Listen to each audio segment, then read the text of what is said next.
ঝিনাইদহের শৈলকুপা থানায় আসামি ছিনিয়ে নিতে হামলার অভিযোগ উঠেছে। রোববার বিকেল 3:30টার দিকে এ ঘটনা ঘটে। এ সময় থানায় ভাঙচুর করা হয়। জানা যায়, এদিন দুপুরে উপজেলার ধাওড়া গ্রামের স্থানীয় আওয়ামী লীগ নেতা মোস্তাক শিকদারকে একটি মামলায় গ্রেপ্তার করে আনে পুলিশ। গ্রেপ্তারের পর শত শত লোকজন থানা ঘেরাও করেও ইটপাটকেল নিক্ষেপ করে।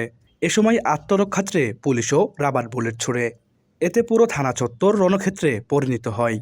প্রায় আধা ঘন্টা ধরে চলে হামলা পাল্টা হামলা। এতে পুলিশসহ অন্তত ৩০ জন আহত হয়েছেন।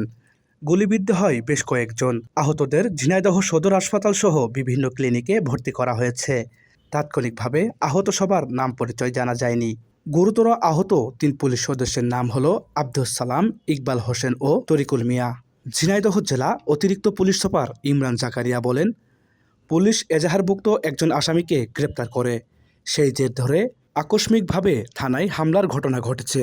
এই হামলায় পুলিশের ৫ থেকে ৬ জন আহত হয়েছেন। তাদের মধ্যে ৩ জনের অবস্থা গুরুতর। পুলিশ পেশাদারিত্বের সঙ্গে হামলাকারীদের মোকাবেলা করেছে। বর্তমান পরিস্থিতি স্বাভাবিক রয়েছে। যারা হামলার সঙ্গে যুক্ত সবাইকে আইনের আওতায় আনা হবে বলে জানিয়েছেন তিনি। একটা ইজান নামে আসামি আমরা ৮ নম্বর ধরারতন্ত্র ইউনিয়ন থেকে তাকে গ্রেপ্তার করতে সক্ষম হই এবং গ্রেপ্তার করে আমরা তখন থানায় নিয়ে আসি। আকস্মিকভাবে প্রায় উচ্ছৃঙ্খল জনতা থানায় এসে এই যে আপনারা যেটা দেখছেন আর কি, বিভিন্ন ধরনের ইট পাটকেল ছুঁড়ে মারে এবং থানা আক্রমণ করার চেষ্টা করে।